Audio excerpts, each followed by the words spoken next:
Koperasi dan UKM Anak Agung Gede Ngurah Puspayoga.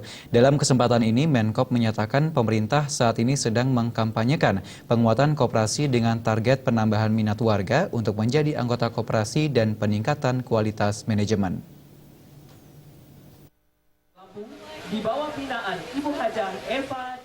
Menteri Koperasi dan UMKM Anak Agung Gede Ngurah Puspayoga Senin siang menghadiri peringatan Hari Koperasi Nasional di Bandar Lampung, Lampung. Dalam kesempatan tersebut, Puspayoga mengatakan bahwa sebanyak 62.000 koperasi di tanah air tidak aktif atau mati suri. Pihak Menkop saat ini mencatat ada 147.000 koperasi dalam kondisi sehat dan masih melakukan kegiatan di seluruh Indonesia. Koperasi-koperasi tersebut menurut Menkop sudah memiliki nomor induk koperasi dan sistem online. Sedangkan 62.000 koperasi lainnya tidak dimasukkan ke dalam pembaharuan database karena dianggap tidak aktif dan dibubarkan. Pembaharuan database tersebut akan menjadi langkah awal dari peningkatan kualitas koperasi di Indonesia.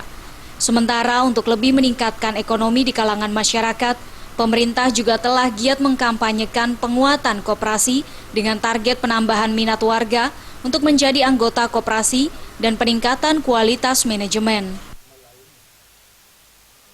Karena ke depan yang kita andalkan nanti adalah bagaimana koperasi itu, seperti yang saya katakan dalam sambutan tadi, keberhasilan koperasi itu bukan bagaimana banyaknya koperasi, bukan banyaknya berapa koperasi bertambah sekarang, bukan. Kalau ukur keberhasilannya, indikatornya adalah satu koperasi, 1 tahun berapa sudah bisa menambah anggotanya.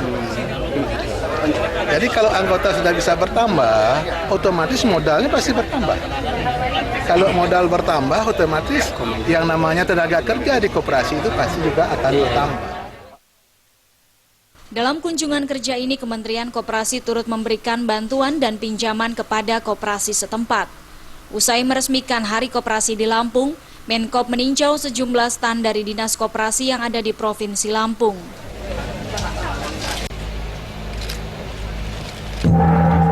Hadirin pemukulan gong menandai puncak peringatan Hari Koperasi ke-68 tingkat Provinsi Lampung tahun 2015. Dari Bandar Lampung, Rahmat Syah melaporkan.